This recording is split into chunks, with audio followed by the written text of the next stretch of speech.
కోనసీమలో వైసీపీ మాజీ ఎంపీ చేస్తున్న ఇసుక దందాన్ని సర్కార్ తీవ్రంగా పరిగణించింది. సదరు నేతకు లబ్ధి చేకూర్చాల కీలక అధికారి 2 ప్రజాప్రతినిధులు పనిచేయడాన్ని సీరియస్గా తీసుకుంది. కోనసీమలో కుమ్మేస్తున్నారు శీర్షికన ఆంధ్రజ్యోతిలో వచ్చిన కథనంపై స్పందించింది అన్నటువంటిది హైలైట్ చేశారు. అయితే అనంత లక్ష్మీ దుర్గపై నాన్ బెయిలబుల్ వారెంట్ వెనక్కి డ్రైవర్ సుబ్రహ్మణ్యం హత్య కేసులో వైసీపీ నేత అనంతబాబు భార్య లక్ష్మీదుర్గకు ఎస్సీ/ఎస్టీ ప్రత్యేక న్యాయస్థానం జారీ చేసిన నాన్ బెయిలబుల్ వారెంట్ను ఉమ్మడి తూర్పుగోదావరి జిల్లా ప్రధాన న్యాయస్థానం వెనక్కి తీసుకుంది.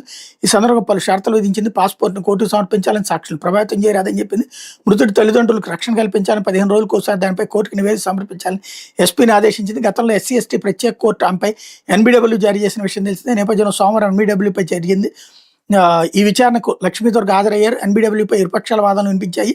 కేసు దర్యాప్తులో ఆమె ఏ దశలోనూ సహకరించలేదని సిట్ నోటీసులు ఆమె చెల్లికి అందజేయాల్సి వచ్చిందని ప్రాసిక్యూషన్ తరపున పీపీ రాజపల్లి ప్రసాద్, న్యాయవాది ముప్పాళ్ల విశాల్ కోర్టు దృష్టికి తీసుకెళ్లారు. ఆమె ఆరోగ్య పరిస్థితి బాగుండకపోయిన దర్యాప్తును పూర్తిగా సహకరిస్తోందని నిందితురాల తరపున సీనియర్ న్యాయవాది ఎన్ఎన్ మూర్తి, సీనియర్ న్యాయవాది రఘు కోర్టుకు చెప్పారు. మృతుడు వీధి సుబ్రహ్మణ్యం తల్లిదండ్రులు కూడా కోర్టు విచారణకు హాజరయ్యారు. తమకు ప్రాణభయం ఉందని కోర్టుకు విన్నవించారు. ఇరుపక్షాల వాదనలో ఉమ్మడి తూర్పుగోదావరి జిల్లా ప్రధాన జడ్జి గంధం సునీత నిర్ణయాన్ని ప్రకటించారు. నిందితురాలపై ఉన్న నాన్ బెయిలబుల్ వారెంట్ వెనక్కి తీసుకున్నట్టు చెప్పారు. తదుపరి విచారణ మంగళవారానికి వాయిదా వేశారు. కోర్టు విచారణ తర్వాత సీనియర్ న్యాయవాది ముప్పాళ్ల సుబ్బారావు మీడియాతో మాట్లాడారు. ఎస్సీ/ఎస్టీ ప్రత్యేక న్యాయస్థానం నుంచి ఎన్బీడబ్ల్యూని వెనక్కి తీసుకోవడం మంచిది కాదని చెప్పారు. ఇట్లాంటి కేసులు ఎన్బీడబ్ల్యూని రీకాల్ చేస్తే సమాజం వేరే విధంగా చూసే ప్రమాదం ఉందన్నారు. హైలైట్ చేశారు.